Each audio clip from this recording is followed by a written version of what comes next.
Bonjour à tous et merci de nous suivre. Bienvenue à ce flash d'information. Comment évolue la vaccination en Côte d'Ivoire contre le coronavirus? Pour s'imprégner de cette réalité, le chef du gouvernement, Patrick Achi, comme vous pouvez le voir sur ces images, a visité quelques centres de vaccination. Notre reporter Alexis Ouedraogo était avec lui au cours de cette tournée. Nous y reviendrons dans nos prochaines éditions. Et justement, pour s'assurer que le processus de vaccination avance bien et pour renforcer justement le cadre de ce processus, ce qu'il faut savoir, c'est que la Côte d'Ivoire a reçu 1 500 000 doses de vaccins à Pfizer. Et cette fois, il s'agit d'un don du gouvernement américain de l'initiative COVAX. Le reportage de Salima Toudia. C'est un exemple de plus de solidarité avec l'Afrique. La Côte d'Ivoire vient de réceptionner plus d'1 500 000 doses de vaccins Pfizer, un don de l'initiative COVAX du gouvernement des États-Unis d'Amérique. Le point que nous faisons de façon régulière montre beaucoup de contamination. Parmi les décès, ce que nous déplorons, c'est que la plupart des décédés sont des gens qui n'ont pas pu avoir cette chance-là de se faire vacciner.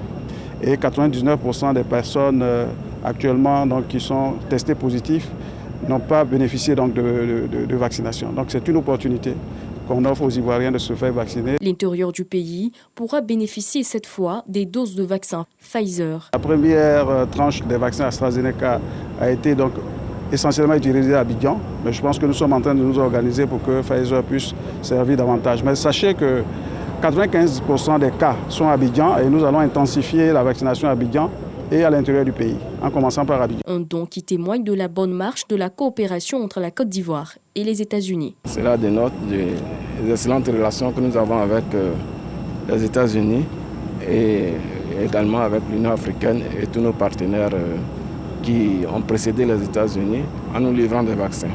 Les États-Unis sont très heureux de pouvoir offrir à la Côte d'Ivoire plus de 1,5 million de doses du vaccin Pfizer contre le Covid. Et tout cela, ça démontre l'engagement ferme du président Biden de vraiment exercer un grand leadership à la hauteur du rôle des États-Unis dans le monde face à cette pandémie qui nous touche tous.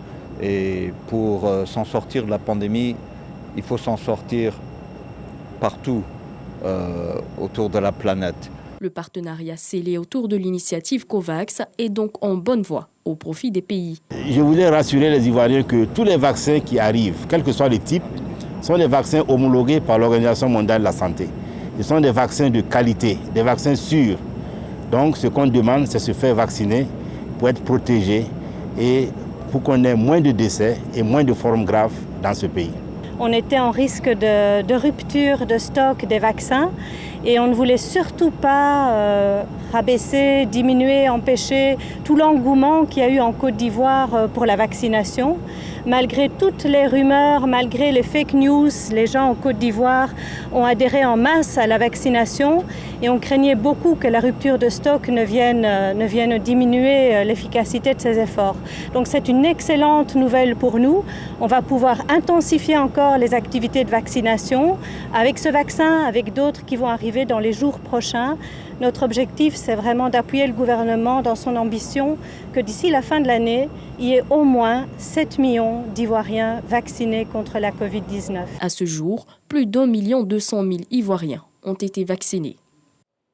Et dans l'actualité internationale, le Tchad a annoncé hier samedi avoir retiré la moitié de ses effectifs déployés en février au sein de la force anti-djihadiste du G5 Sahel dans la zone dite des 3 frontières. Il s'agit donc du retrait de 600 soldats de la force du G5 Sahel.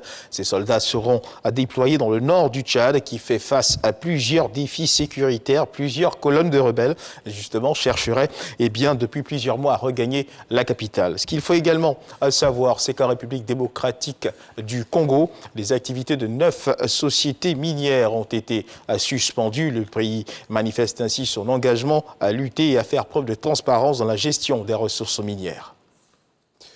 En Afghanistan, RSF, Reporters sans frontières, demande un plan d'évacuation d'urgence pour les journalistes. RSF a donc adressé cette demande hier au président américain Joe Biden.